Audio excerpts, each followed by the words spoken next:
Every year the corner was surrounded with crops of corn or soybeans planted by Mr. Marquardt and other farmers. They would plant a low crop of soybeans around us so we weren't hemmed in, and then when the crop was low, we could get a nice breeze coming across.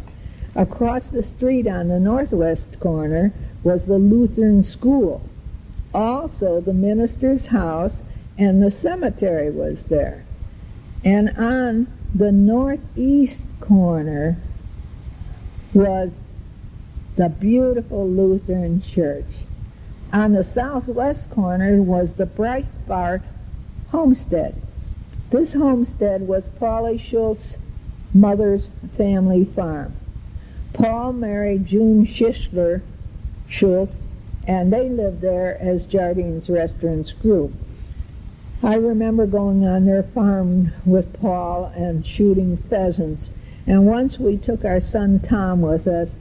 He pulled his glove off to shoot, and he lost his Joliet Catholic High School graduation ring. And it is still there somewhere in the corn stubs. I don't know. Now there's buildings there. Pappy worked for the Illinois Central Railroad as yardmaster in Markham. He was there for 42 years. And after work, he would come home and he'd mow the lawn and do repairs, and he'd sit and talk to all the folks who came in to eat and drink. And meanwhile, Gladys Louise, Lou and Mary worked at the restaurant for a while. And then Lou left for the service with Mary and little Billy. Gladys Louise and her husband Bob Kent worked in management. Ralph worked every day after school. Gladys made sandwiches of cheese or liverwurst for the bar customers.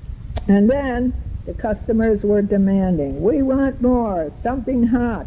So she went on and she served good hamburgers, and she served lunches of beef and ham and chicken and shrimp. You know, at that time, the meat was rationed. But Gladys always managed to find fresh meat from the farmers. Oh, I know, it really was not allowed during the war, but you do what you can. Gladys always said, give the customers anything they want, and they will leave happy. And that's what we want, happy customers. And the customers used to call Gladys Happy Bottom. She was always laughing and friendly. She was a wonderful cook, and she served good food. Gladys hired Matilda, well, we called her Tilly, Strassenberg, and Tilly made good farmer's soups. Well, anything Tilly made was good. Then we branched out and we had sloppy joes, and we had pork tenderloin. I think our pork tenderloin sandwiches were just the best in the world. They must have been pretty good because we sold an awful lot. Then they bought a French fryer, and they bought a machine to make milkshakes, and the roller skating crowd came. After roller skating, here they'd come for hamburgers and French fries and milkshakes. Oh my God, you were running around like a crazy person.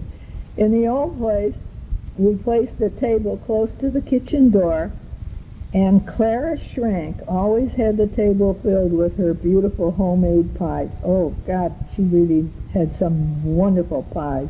She had lemon, banana, coconut cream, apple, and pecan. Oh, they were so good and tempting. And do you know, some people would order their pie before they even sat down to order their dinner. They didn't want to get through eating and have no pie there. My God, that would have been terrible. I came back to Toomey Park in 1949, and I married Ralph in 1951. I was cleaning one of the old tiny tourist cabins. Oh, they were really small. And Ralph came in, and of course I liked his looks. He had wide shoulders and a tiny waist and that black pompadour hair, and I thought, oh boy, this is for me. Well, after that, he never had a chance. I showed him a mushroom growing out of the mold in one of the cabins, and we were laughing. And of course, that was the start of 49 years of marriage.